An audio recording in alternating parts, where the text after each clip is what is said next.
Hi, my name's Mike, and I have an addiction. A car buying addiction.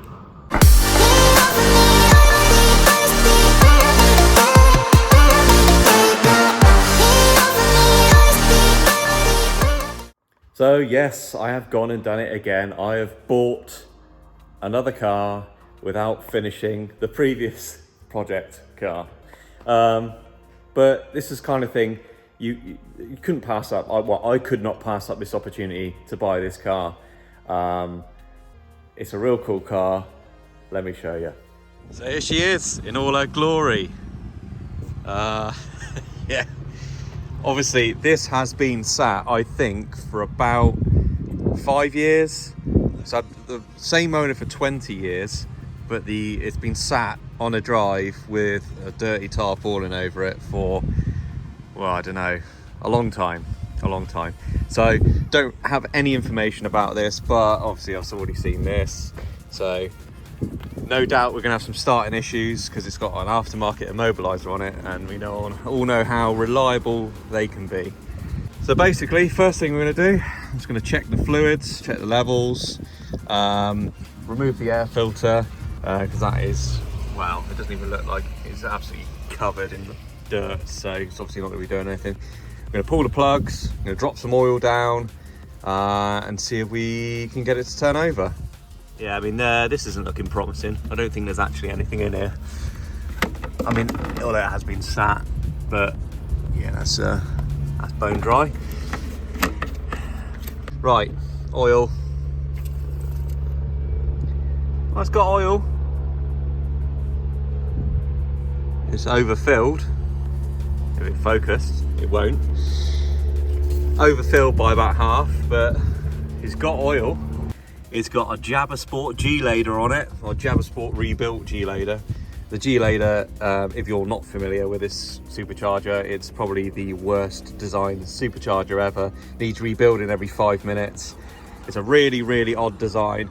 I'll actually throw up something now so you can see the actual design of the charger. It's really, really weird. Makes a very distinctive noise though. We've got this very 2002 grille. Which was pretty much the thing back in the day. This kind of meshed grille, very cool in the day, not so cool these days. It's got period correct alloys. I'd say these are very period correct, but not original. May keep them, may not. It's got a big old dent in the door. The bodywork is absolutely shot. I mean, look at the, it's obviously that's a massive key there, massive key mark, but the body is bad. So yeah, it will need a respray. Let's have a look inside. Yeah, so someone's took the seat out at some point, not put it back in. Lots of panels been removed. It's only got one handbrake cable. Can't tell if there's something missing from there. I think there is. But the bonus about this car is 65,000 miles. We've obviously got power, which is a good start. I'm not going to be turning the engine over yet because there's plenty we need to do before it's safe to do that. So let's get on. We're going to pull the plugs out and drop a little bit of oil in the bores. God damn.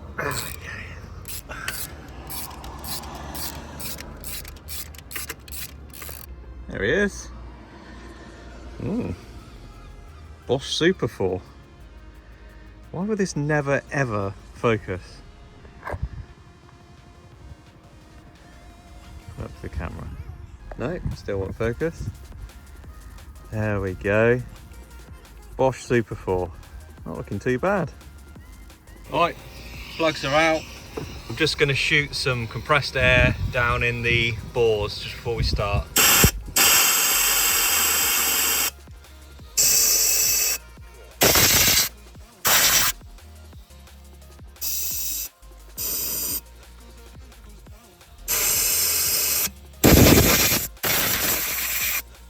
Okay, the bores are oiled. I'm just gonna see if we can get it. I don't expect this to turn over because of the immobilizer, but I'm just gonna see if we can get it to spin over. Spark plugs are still out. We're just gonna spin the engine. No.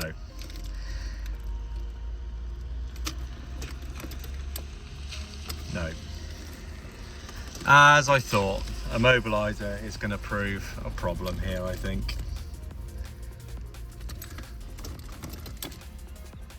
Yeah. Lovely. So, with a bit of fiddling, I've managed to get it to spin over, which is nice. Sounds like it's pretty free to me. I'd say that's a pretty good start so far. Engine turns freely, which is a good sign. Although I can't hear the fuel pump priming when I turn the key, and obviously it's probably out of fuel, and even if it wasn't out of fuel, the fuel's going to be stale. So fresh fuel, check the voltage at the pump, I think that's the next step, and then see if we can get some plugs in it, get some coolant in it, change the oil, and see if we can get it fired up. Right, so I've just tested the voltage at the fuel pump. It has got voltage, the pump doesn't work, so we're going to need a new pump. But in the meantime, I'm going to get this cleaned up so we can get it in the workshop. So I'm going to start by giving it a bit of a blast down here before I jet wash it and get all this out. Don't really want to get too much water in here really, so we're just going to blast all this off.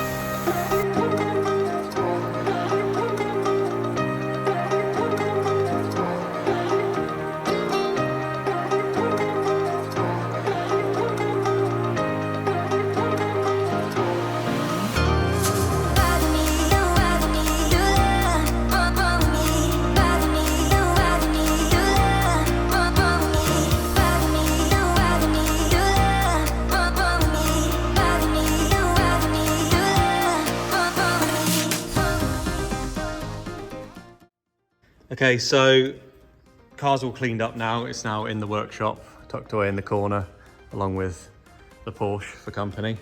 We took the air filter off because it is, yeah, rotten. JR filter, old school. Anyway, we'll leave that there. Right, so what we've done is, can't get plugs till this afternoon, so we just clean these ones up. We have got spark, so I'm going to put this plugs back in. We're then going to get the old trusty Terraclean machine, and we're going to basically attach it to the car's fuel line and pump it with fuel, because the fuel pump doesn't work. I have found one on eBay, but we can't get that yet. So basically, just want to see if this will start. But before we go anywhere near starting it, it's time to put some oil in it and change the filter. Yeah, so this thing that looks like it's something out of Indiana Jones is, that's the coil spring. So we've got a snap coil spring there, but not the end of the world, but I thought we were sitting a bit low on one side. All right, so here we are underneath. We're just undoing the sump bung. Let's see how black this oil is. God, you'd think that was a diesel, wouldn't you? That is black. My other issue is, here's the oil filter, cross member, water pipe, oil filter. Literally absolutely no access from the top. This is gonna be fun. So there's a new filter in. It does come out of here. It's just really quite tight and messy. But yeah, it does come out of there. So we're just putting the plugs back in now. We're gonna fill that with oil. It's not too bad under here, to be honest, for where it's been sat up. Nothing the ice blaster can't sort out. So the machine is hooked up. So this basically runs off compressed air. You've got canisters of cleaner here. Basically, we're going to pressurize the fuel system. We've got that attached to the feed, and then the return is just blocked off down here. We don't want any of this going back to the tank. It's a waste of fuel. So hopefully now we're going to plug it in. I'm going to fire it up, and it's going to run. Right, machine's all hooked up. So jump in now. And fingers crossed, it's going to start. And it's going to run.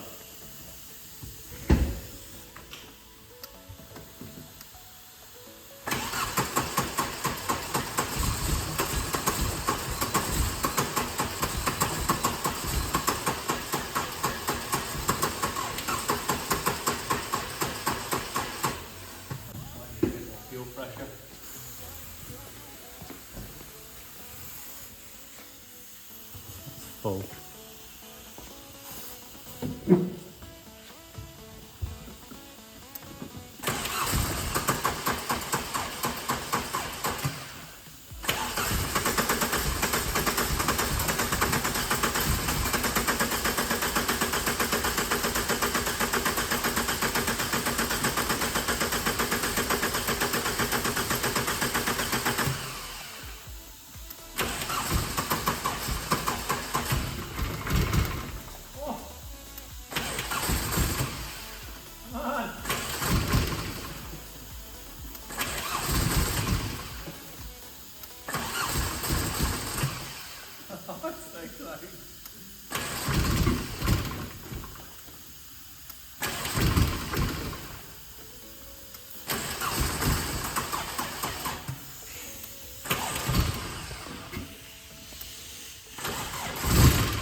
It's nearly there, come on.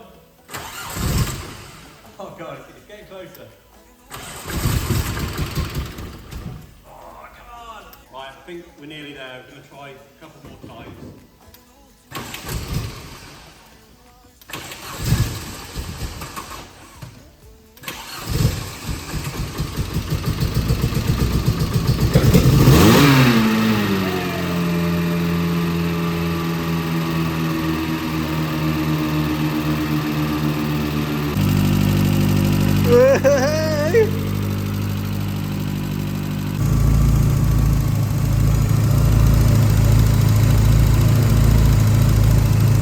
Right, that's that for the minute. I'm pretty happy with the progress we've made today. Obviously got it running. It runs really nice. Obviously, it was a little bit tappy at first, one of the hydraulic tappets, because they're oil-filled tappets, I guess, to just run dry. But as soon as I started raising the revs up, it sort of bled itself and sort of quietened down. But the bonus here, the greatest bit about this is, I don't think we're gonna have to rebuild the supercharger, the G-Lader, because it sounds fine. Sounds great. And I gave it a few little revs just to sort of, you know, hear it. And it seems to rev up lovely. The worst bit about this car is the paintwork. The paintwork is probably the worst paintwork I've ever seen in my life. And I've seen a lot of really shitty paintwork because doing what I do paint. So you get people come in and go, oh, can you have a look at this? Oh, what do you think's happened to this? And I just had a really shit paint job, which is what this car's had. It's had like must have had like a DIY paint job or something. It is bad. If anyone else is watching this has got a Corrado and got any helpful information on them, drop it in the comments. This car for me is very nostalgic. So I had a GTI G60, a left-hand drive GTI G60, not the Rally, couldn't afford one, but I had a GTI G60. So this Corrado with the G60 engine in it is very sort of like, very nostalgic for me. So I'm sort of really looking forward to doing this. But anyway, thanks for watching. If you're not subscribed, click the subscribe button. If you are subscribed, thanks for subscribing. Hit the like button, drop a comment, and I'll see you in the next one.